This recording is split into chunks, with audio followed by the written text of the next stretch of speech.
Sa ibang balita, mga residente ng isang malayong barangay sa bayan ng Magpet nakatanggap na ng iba't ibang libreng serbisyo mula sa pamahalaan. Kung paano yan, alamin sa sentro ng balita ni Christopher Hinayon ng PIA Socsargen sa sentro ng balita.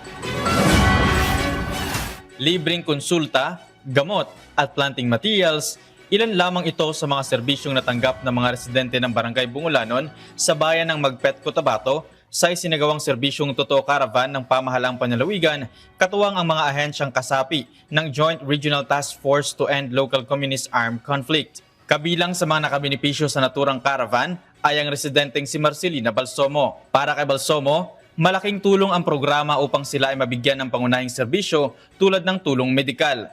Pati na rin ang planting materials na kanilang natanggap na anya'y makatutulong na mapaunlad pa ang kanilang paghahanap buhay. Kami nga mga pobre sa Barangay Bungulanon, matagan og kanang serbisyo sa pang-medical, labi na katong mga tao nga naay mga maintenance. Nagpasalamat pud mi nga nasa lagi panghatag nga mga planting materials. Daghan na kaayo ang nakadawat niini para pod dugang sa pangabuhian sa mga tao. Para sa mga residente, ang aktibidad ay nagsilbing tulay upang maihatid ang iba't ibang serbisyo sa kanilang lugar na isang malaking tulong lalo na ngayong panahon na mataas ang presyo ng gasolina.